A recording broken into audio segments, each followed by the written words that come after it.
It doesn't speak just at night, slow fade in of an old house in the woods. It speaks from inside you, close up of a fogged mirror, a name slowly appears. It starts with a soft rustle in the dark, a shadow moves behind the main character. Then it whispers your name, whispered voice, you, let me out. And before you know it, house door slams shut by itself. You're standing in a house with no exits. Hallways loop endlessly, lights flicker. Only walls that breathe. Walls bulge as if something moves inside, and something behind them, waiting. Crescendo of whispers, mirror shatters, heartbeat rises. Title Reverine, The Dark Whisper. Once you hear it, you're already his. Let me know if you want a version with specific sound cue. The arrival, Evelyn Harper moved to the abandoned Harrow Manor to escape her past. The village warned her of the whispers that came after midnight. She laughed it off, calling them old superstitions. That night, the wind howled like something alive. Her bedroom mirror fogged up from within, though the room was cold. Written on the glass, I see you. A soft whisper echoed in her ear, though she was alone. She turned sharply, heart racing, but saw nothing there. The lights flickered and then died, plunging her into blackness. Something giggled behind her, something small and not human. The locked door. Evelyn discovered a sealed door in the basement, bolted from the outside. The wood was blackened, claw marks scoring the frame. Curiosity gnawed at her until she pried it open. The air behind it was ice cold and reeked of rot. Inside was a single chair, chains, and a dried bloodstain. A voice whispered again, this time clearer, you let me out. The temperature dropped as something invisible brushed past her. She fled upstairs, but the door slammed shut behind her. Scratches began appearing on her arms, slowly and deliberately.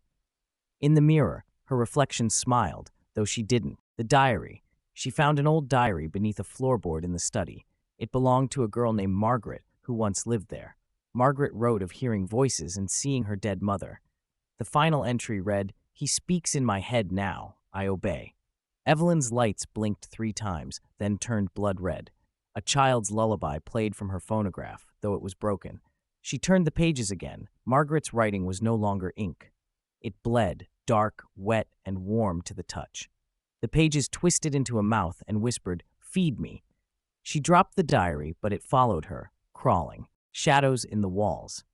At night, Evelyn heard scratching behind the plaster. When she pressed her ear to the wall, it whispered her name. She cut a hole to find the source. A human eye stared back, blinking slowly. She screamed, but it blinked again, smiling without a mouth. Every night after, shadow figures crawled along her ceiling. They gathered around her bed, whispering in tongues. One reached down and touched her forehead, freezing her in place.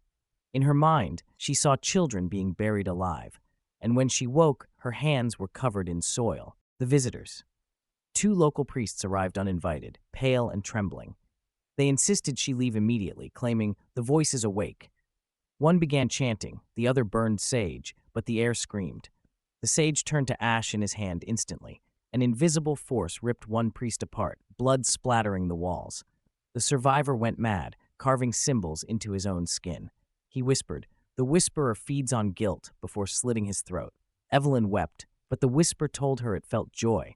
She tried to run, but the house had no doors anymore, only hallways that looped endlessly, filled with whispers and blood. Forgotten graves, Evelyn followed the whisper into the forest behind the house. She found sunken earth and old grave markers, hundreds of them.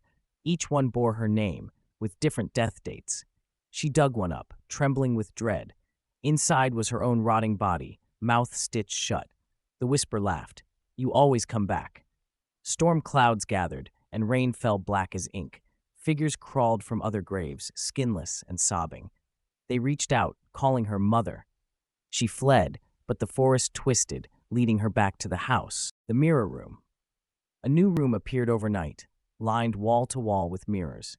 Each reflection moved slightly out of sync. One reflection pointed at her, then grinned wide and slit its throat. Blood leaked from the real mirror and dripped onto the floor. When she turned, her real body bled from the neck. She ran, but each mirror showed her growing more decayed. In one, she saw herself hanging from the ceiling.